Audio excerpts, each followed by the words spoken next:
Tengo un amigo que tiene una linda esposa, una hija preciosa, un perro. El suyo es un hogar construido con amor y respeto. Y a primera vista podría describirse como típico aquí en Estados Unidos. Digamos, la imagen que uno tiene de esa familia de suburbio estadounidense, americana. Y mi amigo, además, para sumarse a esta imagen, es académico y creador de cómics. Es una persona creativa, artística. Pero hoy mi amigo vive en una especie de limbo, un limbo legal. Desde hace poco más de 3 semanas, él junto con otro millón y pico de personas, simplemente dejó de existir ante los ojos del gobierno estadounidense. Todo debido a una orden ejecutiva. Hoy mi amigo no tiene derecho siquiera a sacar su pasaporte. La persona que él se sabe hacer no es reconocida por el gobierno federal. Su identidad, esa por la que todas sus amistades lo conocemos, se esfumó. Fue legalmente borrada o en todo caso se ha dicho que simplemente no existe. Se ha establecido que no existe, no por él. Una fuerza externa ha establecido que como él se ve y como nosotros lo vemos, no existe. Y es que mi amigo es trans. Y ahora, antes que reaccionen pensando que esta será una apología a la llamada ideología de género o al individuo transgénero, les pido que me tengan paciencia. Como siempre, mi intención no es convencerlos de una idea, sino ofrecerles una perspectiva para fomentar un diálogo abierto, para que ustedes lleguen a sus propias conclusiones. El tema de las personas transgénero es complejo. Para comenzar, porque solemos acercarnos a este tipo de temas desde un punto de vista conceptual, bien como algo que responde a lo ideológico, lo moral, incluso lo religioso, o lo analizamos como algo teórico, casi clínico. Pocas veces consideramos a la persona que está impactada directamente por una situación. A veces porque no conocemos a alguien que pertenezca a ese grupo afectado. Y otras porque centrarnos en números y estadísticas nos permite evitar el tener que forzarnos a humanizar el tema. A humanizar temas para los cuales no tenemos una respuesta fácil. Nos pasa también con el desempleo, nos pasa con la pobreza y nos pasa también, en este caso, con el tema de personas transgénero. Pero también está el hecho de que en el caso de las personas transgénero es un tema relativamente nuevo y como tal nos fuerza además a hacernos preguntas que como sociedad quizás pensábamos que ya teníamos resueltas, que ya habíamos respondido. Por ejemplo, el tema de la identidad y la libertad individual de simplemente ser. Las personas transgénero nos fuerzan a considerar, especialmente los que vivimos dentro de sistemas democráticos, capitalistas o neocapitalistas, incluidos aquí los libertarios y los socialdemócratas, y no estoy hablando ni siquiera de izquierdistas ni de derecha, porque ambos se centran tanto en la libertad del individuo como los derechos humanos.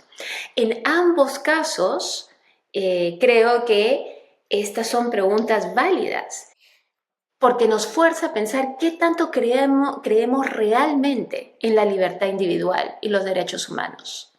El tema transgénero nos obliga a hacernos esas preguntas, a cuestionar verdaderamente qué tanto creemos en la libertad del individuo y sus derechos. Cuando hablamos del derecho a la libertad de ser y existir, ¿estamos verdaderamente abiertos a lo que eso implica? Es decir, podemos hablar de libertad de ser cuando solo se aceptan unas identidades que se conforman a nuestras expectativas, pero otras no. Cuando se acepta y aplica para unos, pero no para otros, ¿de qué libertad hablamos si viene con condiciones? Esta es una paradoja que se refleja en múltiples encuestas. Una encuesta del 2022, por ejemplo, realizada por Pew Research, muestra que en Estados Unidos, un país cuyo sistema se basa precisamente en la idea, el concepto de la libertad individual, si bien la mayoría opina que debe defenderse a las personas trans de la discriminación, también se cree que los esfuerzos por responder a las necesidades de la comunidad trans ha sobrepasado lo razonable. Entonces, nuevamente ahí estamos hablando de libertad a ser y de derechos y de ser protegidos esos derechos, pero con límites. ¿Cómo podemos hablar de que se defienden los derechos de un individuo, pero de repente nos pasamos de la raya? Que se defendieron demasiado. Nuevamente estamos hablando de libertad con condiciones o libertades limitadas. 3 años después, otra encuesta realizada a principios de este año, en 2025, esta vez por Ipsos, muestra resultados similares. La opinión no ha cambiado mucho en este país en torno a ese tema.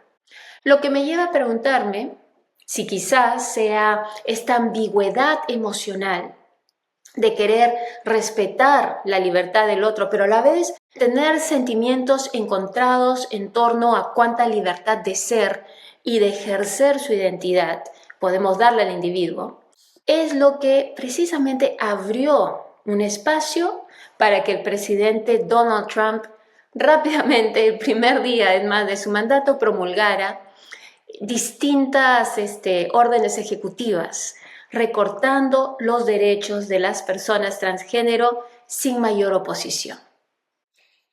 En la descripción de este video van a encontrar los links a estas encuestas por si les interesa, y también les comparto un artículo del New York Times donde se analiza además el lenguaje que se usó en las órdenes ejecutivas del presidente Trump enfocadas en las personas transgénero. En particular, el uso de términos como mutilación, ciencia basura y realidad biológica, que por yuxtaposición implican que la identidad de las personas transgénero es entonces una realidad artificial o inventada. Y para los interesados, entre nuestros episodios anteriores, pueden encontrar uno precisamente dedicado a explorar el poder de la palabra y cómo a la hora de construir la percepción social, a veces se escoge usar unas palabras y no otras. Como por ejemplo, hablar de mutilación en vez de hablar de una cirugía, o hablar de una ciencia, pseudociencia, en vez de simplemente no hacer una mención al tipo de la ciencia es ciencia, o hablar de una realidad fantasiosa, una realidad inventada, en vez de simplemente no catalogar la existencia de otra persona. Por supuesto que la identidad de la comunidad trans no es la única que está bajo el escrutinio público, pero sí diría que está entre la que crea reacciones más extremas.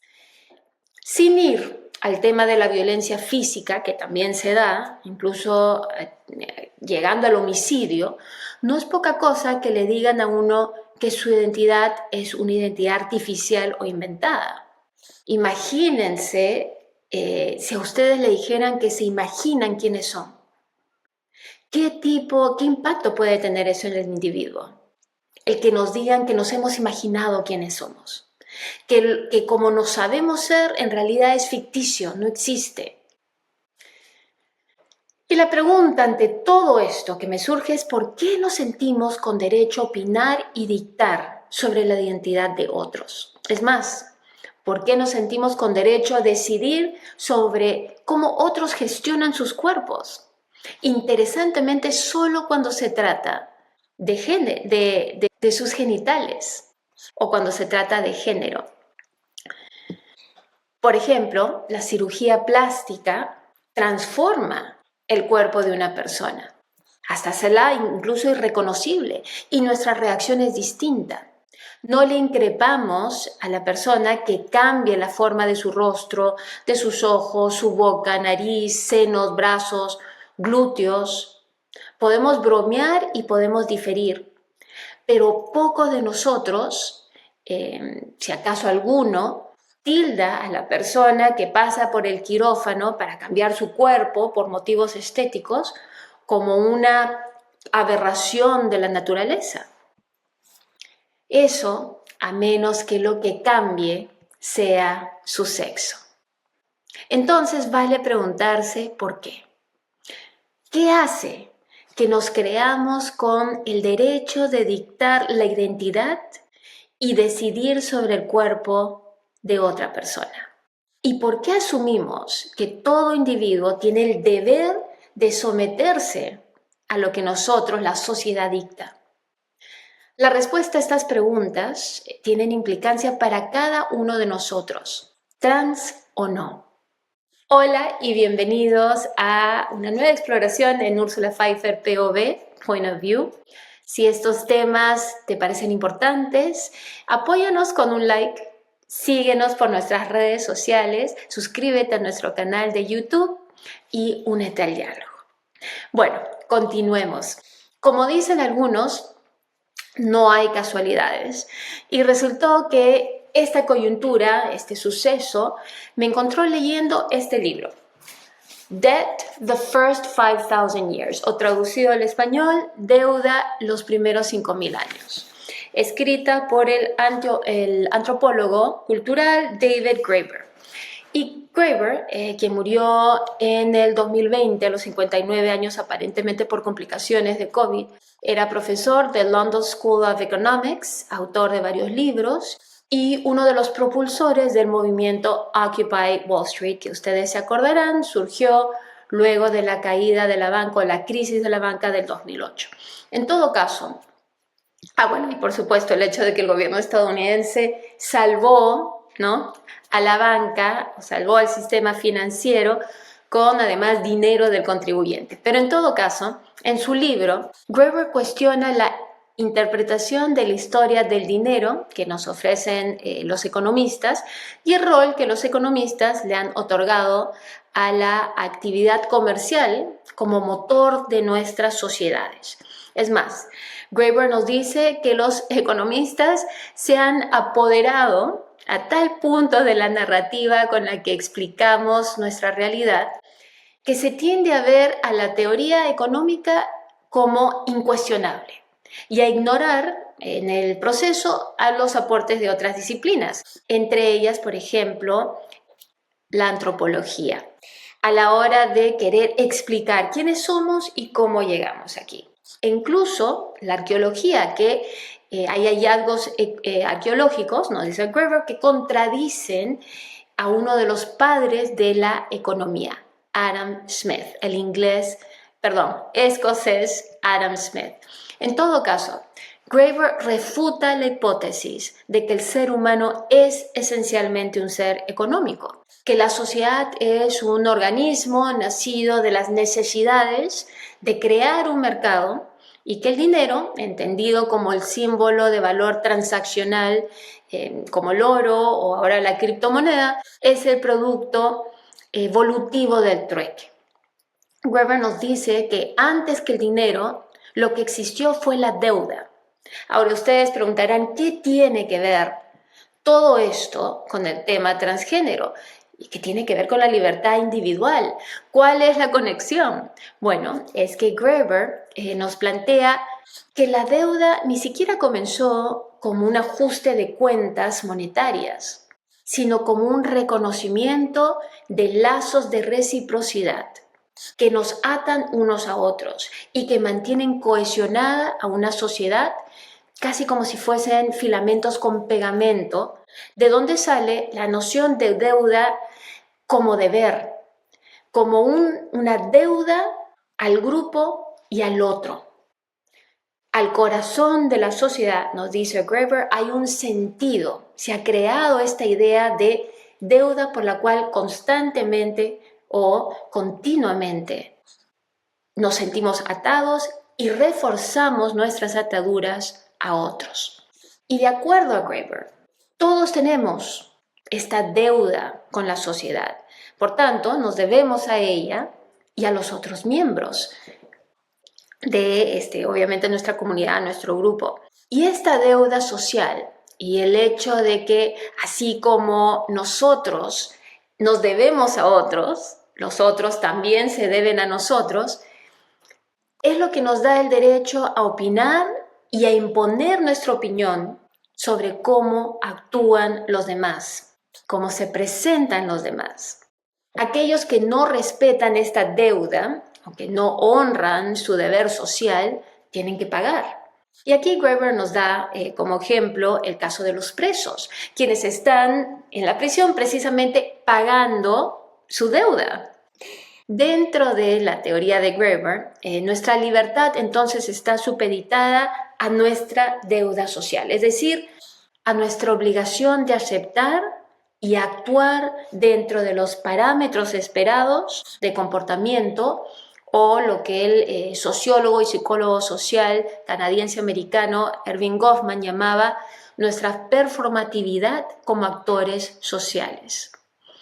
Pero en el caso de las personas trans, si aceptamos que alguien puede transformar su cuerpo por cuestiones cosméticas, por ejemplo, ¿por qué nos choca si una persona modifica su cuerpo para reafirmar su identidad? ¿Qué deuda no está cumpliendo?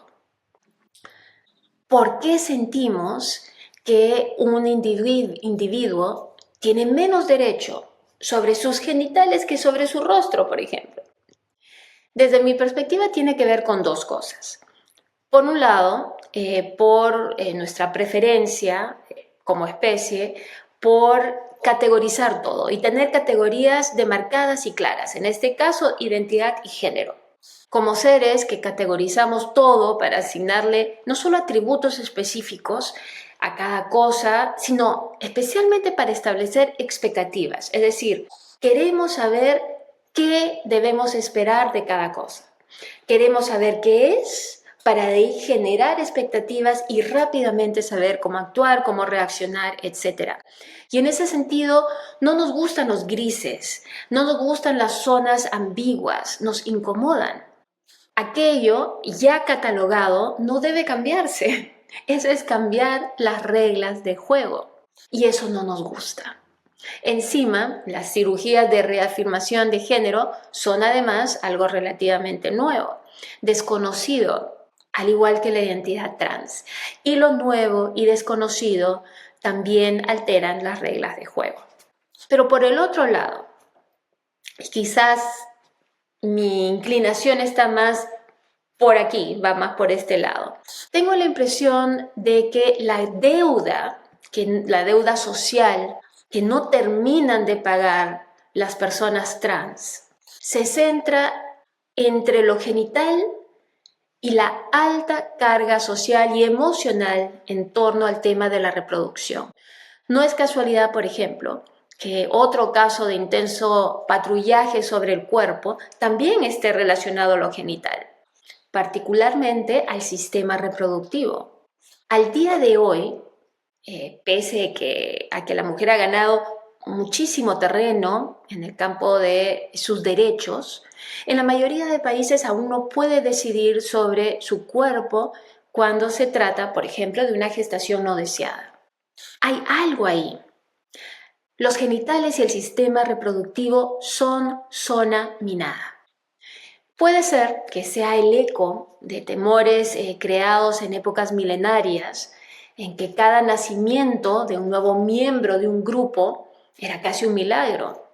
Ahí tenemos todas las estatuillas neolíticas de las diosas de la fecundidad, las Venus neolíticas, lo que nos da una idea de la importancia que era el dar vida en esa época y el lugar privilegiado de la fecundidad en la cosmovisión de esos tiempos. Puede que la respuesta a esta fijación que tenemos con el tema genital también sea demasiado complejo para resolverlo en esta exploración. Será algo que continuaremos explorando. Pero en todo caso, creo que vale preguntarnos cómo nos sentiríamos si se nos impidiera decidir sobre nuestro cuerpo. Bueno, algo que muchas mujeres ya sabemos, pero en general, mientras nosotros nos lanzamos a este ejercicio mental, lo cierto es que mi amigo y muchos como él en este país, en este momento, y diría muchos ligeramente porque en realidad es un grupo reducido. Imagínense, de 350 millones de personas estamos hablando de 1.6 millones de personas que son trans. Es un grupo reducido, pero al mismo tiempo todo individuo es importante. Y estas personas en este momento en Estados Unidos se hallan legalmente borradas de la realidad nacional. Su existencia e identidad negadas. Ni siquiera pueden sacar su pasaporte, como les mencioné. Su ser ha sido eliminado a cuenta de una deuda social que no les reconoce el derecho sobre su propia persona. En fin, para cerrar, quiero dejarlos con algunas preguntas para que, si así lo desean, puedan reflexionar y llegar a sus propias respuestas y conclusiones. ¿Por qué reaccionamos tan fuertemente como sociedad cuando alguien cuestiona los parámetros de género establecidos? ¿Por qué las cirugías estéticas y las cirugías de reafirmación de género nos generan reacciones tan distintas si ambas se centran en la decisión de una persona de modificar su cuerpo? ¿Qué dice esto de nuestras normas sociales y de nuestra idea de realidad biológica? ¿Modificar nuestros cuerpos es ir en contra de la realidad biológica? Regresemos a la cirugía plástica. ¿O es que la realidad biológica solo se centra en los genitales de una persona y todo el resto de nuestro cuerpo no constituye esa realidad biológica? ¿Qué revela todo esto en cuanto a nuestras ideas de autonomía corporal? ¿Qué revela esto sobre nuestro sentido de deber y deuda social? Y en todo caso, para los que creemos en las libertades individuales, ¿hay una mejor manera de construir sociedad donde todos se sientan vistos y respetados? ¿Cómo lo logramos? Bueno, hasta aquí llegó nuestra exploración de hoy. Como siempre, muchísimas gracias por acompañarnos. Nosotros nos estamos viendo pronto.